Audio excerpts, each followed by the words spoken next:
Ngomong-ngomong soal kreatif gitu ya bro ya, lu kan, gue jujur kayak, gue masih inget banget saat pertama kali gue ketemu lu. Itu gue gak tahu lu inget atau enggak gitu, tapi maksudnya lu lagi, Di mana tuh? lu lagi nemenin seseorang saat itu ya, karena gue sama dia jadi brand ambassador buat iklan handphone. Oke. Iya, dan abis itu gue dengan memberanikan diri, gue datang ke lu, karena lu saat itu kayak lagi di handphone lu lagi, yang cool, diem kayak gitu kan. Dan gue yang kayak, Iya. gue bilang sama lu tau gak sih, gue suka banget sama film lu yang sama Rudi Sudjarwo, Oh iya, judulnya iya, apa? iya. Kami Yang Jantan. pertama, Kambing Jantan, ya, yang pertama banget Kambing Jantan, dan gue suka banget. Dan di situ itu pertama kali juga Edric main film juga kalau nggak salah. Dari Chandra ya. Dan itu ngingetin gue banget ketika gue lagi di Australia saat itu. Dan ternyata lu juga sempet di Adelaide ya. Gue di Adelaide, betul. Ya, jadi lu ngalamin masa-masa jadi anak Indonesia perantauan di Australia sama seperti gue gitu. Dan gue bilang sama lu, gila, gue lu berhasil nge-capture banget pengalaman kita semasa di Australia. Jadi orang Indonesia itu gak gampang gitu di Australia gitu, apalagi Iya, karena cebok pakai tangan kiri aja kita dihina-hina sama mereka. Itu teman-teman kelas gue tuh pada, lu cebok pakai tangan kiri. Iya, emang kenapa? Gue bilang. Terus masalah makan pakai tangan aja kayak, iya gila primitif banget makan pakai tangan. Makan pakai tangan tuh jauh lebih enak. Jauh lebih enak makan pakai tangan. Itu ada kenikmatan tersendiri gitu kalau bisa makan pakai tangan gitu. Cuman ya itu menariknya ya, karena budaya nggak pernah salah kan. Tuh cuman tinggal perspektif masalah perspektif masing-masing orang doang gitu. Jadi itu yang coba gue capture sih, kegagapan antar teman-teman gue sama orang lain. Itu yang coba gue capture di film itu. Cuman tuh emang udah lama banget sih. lama banget. Dan di situ gue baru pertama kali kenal lu sih actually, dan gue yang kayak gila ini, and setelah itu gue lumayan kayak addicted sih sama itu, gue borong semua buku lu gitu, you know, seriously. Terus habis itu lo Dan bakar dia- ya kalau nggak salah ya? Enggak ya? itu dia ada di sebelah gue gitu, dan dia kayak, dan abis itu kayak sekarang ini gue bersyukur banget di Netflix itu ada film lu semua gitu kan, Ada film. dan gue bisa kayak binge semua film-film lu juga gitu. And you know, it's good, it's your movies, menurut gue itu it spreads so much joy in a very very dark way kadang-kadang. In a very dark way. Ya mudah-mudahan ya. Lo terlalu membuat gue kesannya gimana banget gitu. Cuman sebagai apresiasi kalau gue bikin stand up comedy lagi off air, gue mau ngundang lo harus dateng. Gue kasih lo tiket buat lo. Yes, gue Lo harus bakal nonton datang, stand gue up bakal live nonton. karena beda banget. Gue nonton itu sih, apa yang Raditya Dika stand up comedy ya, SUCRD ya, stand up comedy. Ya, yang itu gue nonton, and lu ngomongin soal pentil lo segala kayak gitu, kayak I just love Di it. YouTube kan? Di YouTube kan? Di YouTube. Nah, aslinya itu kalau di YouTube 1 jam. Tapi penampilan aslinya itu 1 jam 40 menit. 40 menit itu tidak gue tayangkan dimanapun. Nah, 40 menit itu yang 17 plus, yang kasar, yang jorok, yang semuanya itu cuman buat yang datang dan nonton doang gitu. Jadi kapan-kapan datang kalau lagi off air. It will be an Siap. honor. It will be an honor. Siap, I siap. would love to. Dan gue enjoy actually nonton stand up comedy gitu. So, anyway, gue pengen tahu aja sih. Lu sekarang nih kalau misalnya di rumah kayak stuck kayak gini, lu kerjain apa aja? What's your 9 to 5 selain kayak main sama kucing lu dan anak lu gitu? Oke, jadi kesibukan gua di karantina saat ini nggak kemana-mana adalah memutuskan apakah hari ini hari yang tepat buat mandi atau tidak. Karena itu perdebatan gua setiap hari gitu loh. Ini gua mandi nggak ya? Gua mandi nggak ya? Karena kan ngapain? Gua kan nggak keluar rumah, jadi ngapain gua mandi? Jadi tiap hari gue berdebat dengan diri gue sendiri ini. Gue nanti ada apa dan perlu nggak gue mandi? Nah untung hari ini ada elu. Jadi gue hari ini mandi. Walaupun nggak beda sih, walaupun nggak jauh beda ya. Tapi perdebatan gue itu gitu. Karena sampai dimarahin sama istri gue kan, kayaknya kamu udah mulai saatnya mandi. Oh, itu udah mulai mengganggu berarti kalau istri gue ngomong gitu kan. Akhirnya gue mandi. Bro, tapi sekarang perdebatan kita semua nih, kapan lu cukur? Asli, man. Itu dia. Lu, aduh, pertanyaan-pertanyaan. Karena gue kemarin bikin live IG juga kan, sama Prita Gozi. Kita lagi ngomongin soal mengatur keuangan di kala pandemi. Itu kan penting banget. Itu banyak yang PHK, banyak yang nggak punya duit gitu kan. Terus kita buka Q&A. Tapi pertanyaan-pertanyaannya justru, Bang, itu bulu hidung nyambung ya sama kumis. Hey, Anda itu sedang mendengarkan seminar gratis loh, dari pakarnya loh, dari Prita Gozi loh. Kok yang Anda tanyakan soal bulu hidung saya apakah nyambung sama kumis? Kalaupun nyambung emang kenapa? Itu kan sebuah... Jawabannya apa? Gue juga nggak tahu sih. Gue juga nggak tahu. Dari kemarin gue mencari ini kemana nih? Apa jangan sampai ke belakang? Jangan. Nggak tahu juga ya. Cuma maksud gue adalah, tapi menjawab pertanyaan lo, kapan gue cukur? Jadi rencananya, gue tuh nggak mau cukur sampai pandemi ini kelar. Jadi ini kayak simbol dari diri gue bahwa oh udah waktunya gue bisa keluar rumah. Corona sudah kita bisa kalahkan. Jadi gue cukur kumis gue gitu rencananya. Tapi itu pikiran dari seminggu pertama di rumah. Kan sekarang udah sebulan lebih. Mulai lama-lama gue kayak ini kapan berakhirnya ya? Apakah saya akan jadi Sinterklas setelah ini? Karena udah lama banget. Gue nggak percaya lu bakal jadi Sinterklas karena gue ngerasa, gue ngeliat di Instagram post lo yang lu ngomongin soal Sims 4, lo tipe kumis lo mirip sama tipe kumis gue, men. Iya, jadi itu tebel di ujung gitu, sehingga kalau misalnya grow itu akhirnya jadi kayak film-film kungfu Cina gitu tau gak lo? Ya cuma jadi kayak lele kayak gitu. Iya. Dan banyak yang musuhan tuh, jadi kayak mereka ngegeng tuh. Ini ada geng yang di sini, nanti botak di sini nih. Terus ngegeng lagi di sini. Iya. Anda bersahabat dong. Anda kan sama-sama kumis. Ayolah. Jadi dan gue kalau misalnya gue nggak cukur ya, dan gue benar-benar kayak nggak ngurusin facial hair gue, itu gue mungkin ya kayak di film kungfu Cina, alis gue itu akan memanjang seperti ini, kumis gue juga begini, dan jari gue cuma muncul di sini satu. Padahal yes, gue berharap banget kalau misalnya gue berewokan, kayak metroseksual gimana gitu. Tapi keren kan? Iya. Kayak Ferry Salim.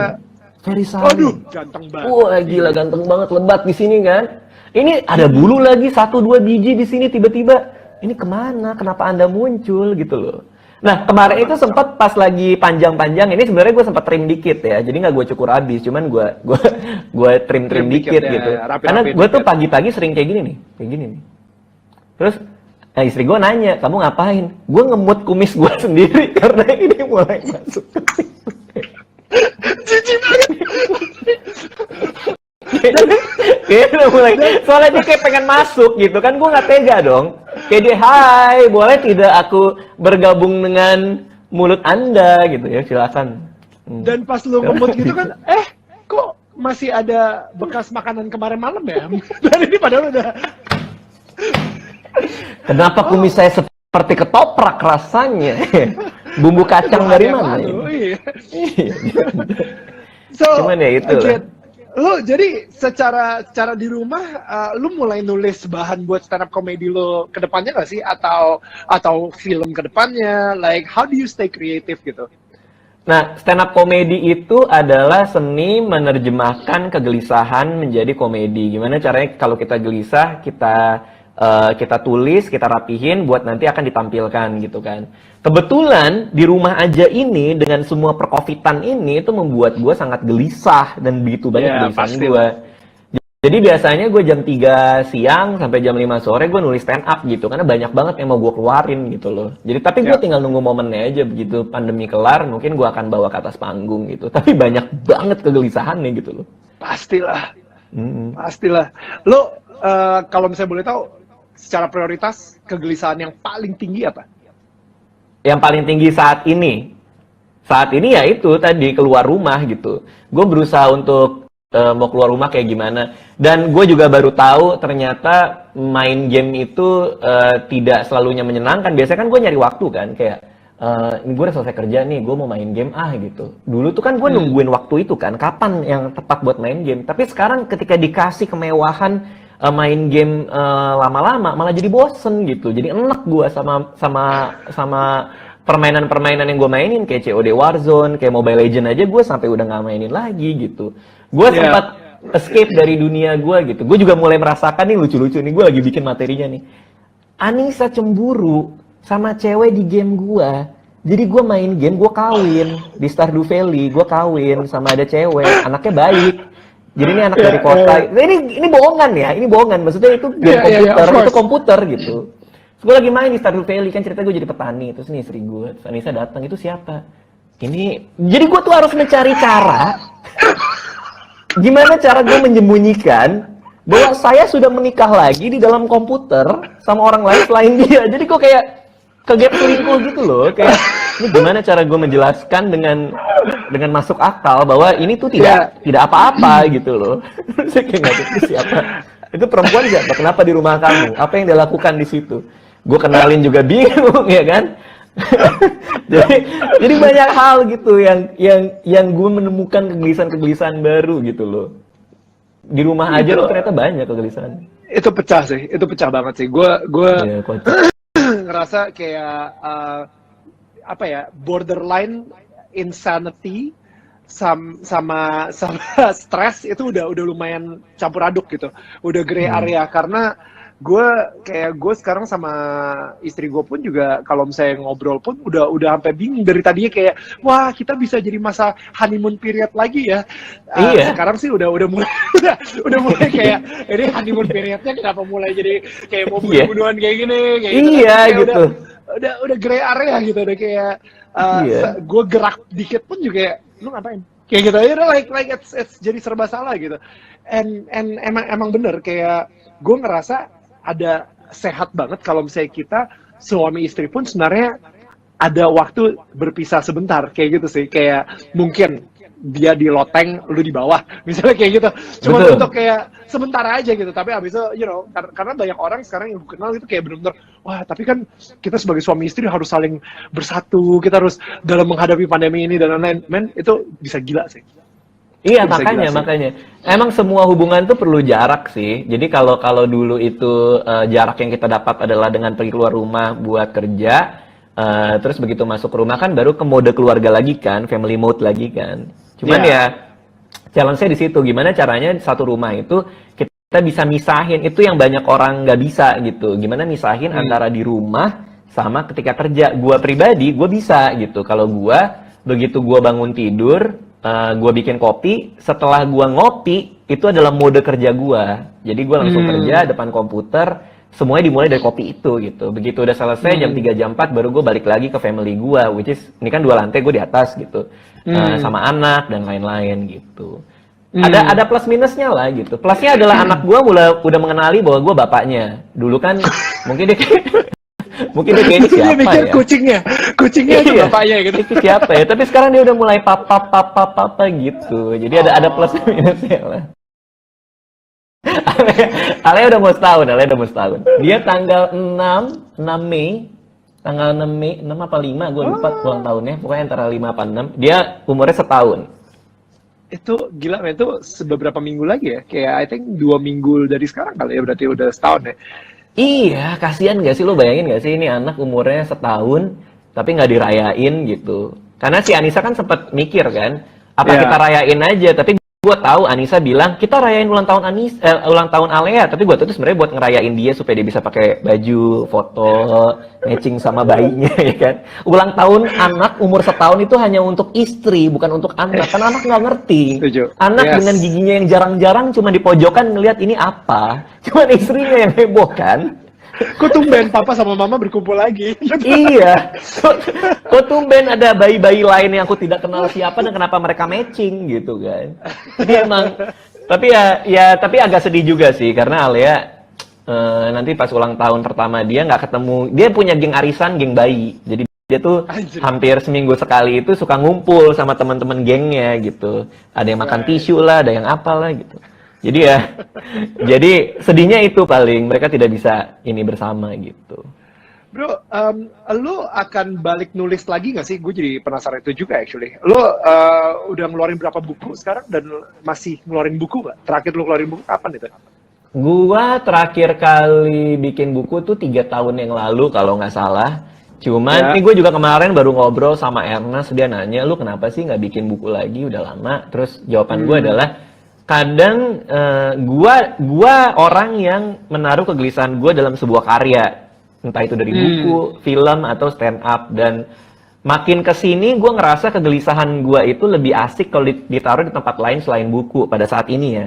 Jadi gue mungkin akan lebih banyak stand up, mungkin akan lebih banyak hal lain di luar buku dulu, sampai gue menemukan keasikan lagi nih nulis buku tuh kayak gimana gitu sih. Maksudnya kayak sekarang ini gue lagi penasaran aja sih, your creativity harusnya emang kayak tadi lu bilang itu kayak banyak banget nih udah tertampung, kegelisahan lu udah banyak banget tertampung. Tapi kayak gue ngelihatnya ini lebih ke arah stand up comedy instead of film atau misalnya buku atau you know. Kalau film lagi bakal ini lagi atau gimana? Film iya, cuman kan lagi pandemi kayak gini ya. Gue sama Susah. Soraya emang ada Soraya Films mau ada film, cuman emang lagi pandemi kayak gini kan kita mutusin ya udahlah kita develop aja dulu, kita nulis aja dulu gitu. Karena kan nggak mungkin juga syuting pada situasi kayak gini gitu. Iya sih, gue juga lagi ke hold banget semuanya. Tapi nggak menutup kemungkinan buat bikin film tentang pandemi sih. Kayak kemarin itu seru juga sih. Kemarin itu ada satu film yang gue ngeliat gitu, apa sih sekarang film Hollywood yang bakal keluar tentang corona gitu. Gue ngeliat poster filmnya Corona Zombie. Itu smart. Wadaw. Gue boleh sambil makan pisang goreng nggak? Iya, nggak ada masalah kok. It's okay. Ada pisang goreng nih. Kok tiba-tiba pisang goreng bisa muncul sendiri? Nggak tahu nih, mbak gue tiba-tiba datang, Pak, pisang goreng. Oh ya udah, oke. Gue nggak tahu, random banget. Gue nggak mesen pisang goreng, nggak apa. Apakah ini simbol ya? Apa yang pembantu gue coba katakan pada gue ya? Gue lagi live loh sama PJ Daniel loh. Tiba-tiba, pisang goreng. Ya, silakan taruh. Thank you banget ya udah mengklarifikasi. Lu lagi live-nya sama VJ Daniel dari tadi nanya, Kak, wah Jota Slim luar biasa. Kakak Waduh, luar biasa loh.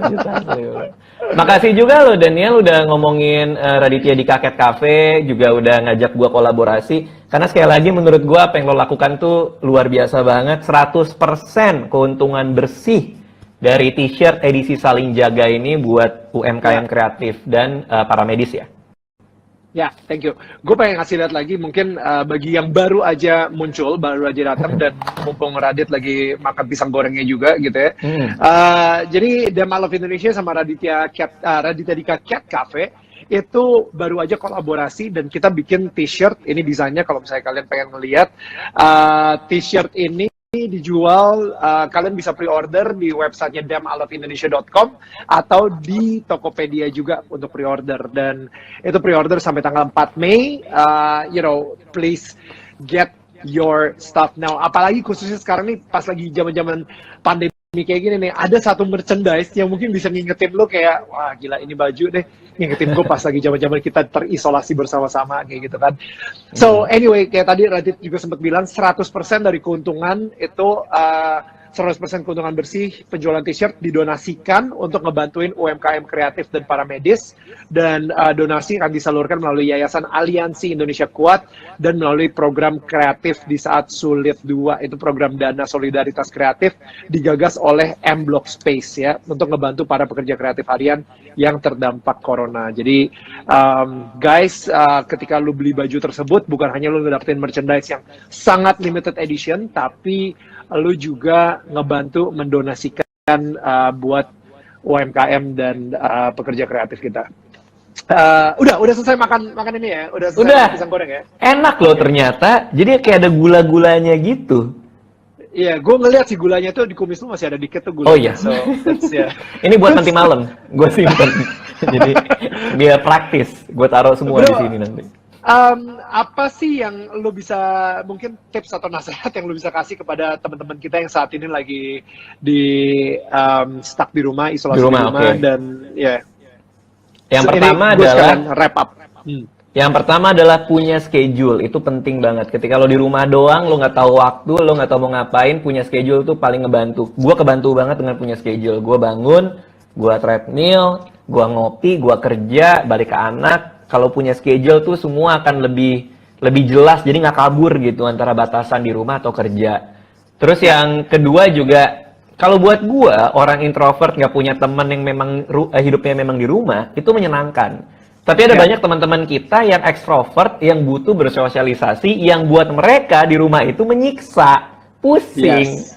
Jadi tolong dicek sering-sering temennya ekstrovert, Zoom call lah, ngobrol lah sama mereka, karena mereka pasti lebih butuh bantuan gitu. Karena kan mental orang beda-beda kan menghadapi cuman sendirian di rumah gitu. Jadi ya bantu juga teman-teman yang mungkin senang bersosialisasi tapi nggak bisa pada saat ini. Yang paling penting saat ini adalah kalau punya rezeki lebih ya juga donasi lah, terutama ke tempat-tempat yang memang membutuhkan. Kayak misalnya inisiasinya Daniel juga kan bisa kalau teman-teman mau bantu berdonasi, gitu sih. Gua mungkin banyak orang yang nggak tahu gitu ya, tapi kita sebagai pekerja kreatif, pekerja seni pun juga sebenarnya sangat disiplin banget gitu dengan waktu kita. Kayak tadi gue denger lo tetap treadmill setiap hari misalnya kayak gitu, itu kedisiplinan. Gue pengen tahu deh, lu sedisiplin apa sih dengan waktu lu sedisiplin, ada satu contoh nggak di mana lu benar-benar kayak what is your discipline like gitu? Kalau gue akan stick pada schedule gue rigid banget. Terus gue kalau punya schedule kayak misalnya gue tiap hari ini syuting buat YouTube itu 2 jam tuh pasti gue lakuin. Jadi gue stick sama schedule gue, mau apapun yang terjadi pasti gue lakuin gitu. Kadang mudah banget untuk bikin excuse ya. Gue nggak bisa karena gue lagi nggak mood segala macem. Itu coba gue abaikan gitu. Karena dulu banget nih gue pernah nanya ke Salman Aristo, ada penulis skenario kan. Terus gue nanya, Mas Aris kan sibuk banget. Kenapa sih kok masih bisa nulis, punya waktu buat nulis gitu. Terus dia bilang, jangan cengeng. Lu kalau mau jadi penulis nggak usah cengeng. Karena waktu itu ada mau gimana pun juga gitu. Jadilah mulai saat itu dulu gua kalau nulis tuh harus nunggu mood dan lain-lain, jadi bisa kapan aja asalkan gua komit gitu. Gua bisa nulis di bioskop, gua bisa nulis di mobil. Jadi itu yang gue pegang gitu. Kalau lo punya komitmen, punya schedule, punya disiplin ya dilakuin aja gitu. Nggak usah banyak alasan, nggak usah cengeng gitu. Wow, that's so good. Gue emang respect banget sih actually sama orang-orang yang sangat disiplin dengan their time. Dan gue bisa ngeliat banget kalau misalnya emang kelihatannya kita menghibur terus kayak gampang banget sih cuman ngomong aja ngehibur gitu. Tapi sebenarnya tiap hari untuk keluar dengan konten itu emang harus disiplin banget sih. Susah banget. Bro, thank you banget udah live sama gue. So many things gue bisa belajar dari lu juga, dan gue nggak sabar sampai nonton stand up comedy dulu berikutnya. I think gue akan kirim tiketnya kalau pandemi udah kelar. Yes, lu di daerah selatan juga nggak sih? Kayak kita bisa ketemu di Kemang gitu saat itu atau? Iya, lu kan tinggal di dekat rumah gue, lu di Kemang kan?